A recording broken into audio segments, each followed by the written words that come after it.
Have you ever promised yourself you would never make the same mistake again, only to fail anyway? Maybe you've let yourself down, someone you love, or even God. And ever since, you've carried guilt, shame, regret. If you've ever felt that way, then you already understand part of Peter's story. Peter was one of Jesus' closest disciples.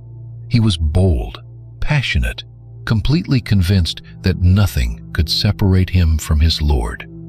When Jesus warned that all his disciples would fall away that night, Peter immediately replied, "Even if everyone else leaves you, I never will."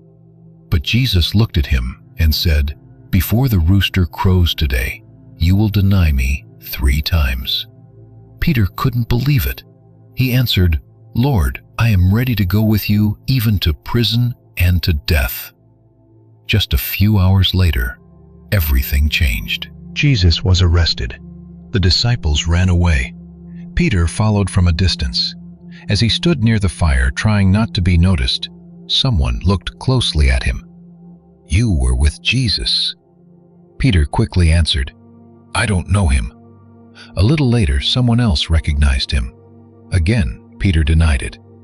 Then, for the 3rd time, another voice insisted, "Surely you are one of his followers." Peter answered, "I don't know the man." At that very moment, the rooster crowed. Jesus turned and looked at Peter. No words were spoken, none were needed. Peter remembered everything Jesus had said. Overcome with grief, he walked away and wept bitterly. He believed he had ruined everything. A few days later, Jesus rose from the dead, and one of the first people he chose to restore was Peter. Not to shame him, not to remind him of his failure, but to give him a new beginning.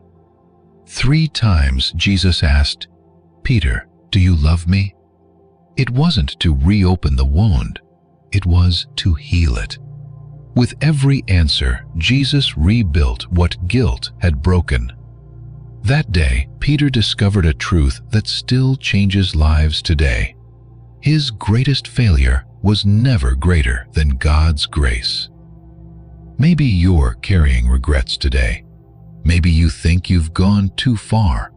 Maybe you believe God could never use someone who has failed the way you have. But Peter's story says otherwise. God doesn't give up on people because they fall. He restores them. He strengthens them, and He uses them in ways they never imagined. Your failure does not have to be the end of your story. It may be the very place where God's grace begins its greatest work. If this story encouraged you, subscribe to Walk by Faith.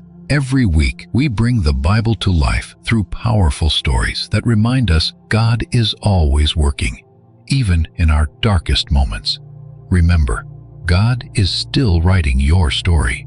Until next time, keep walking by faith.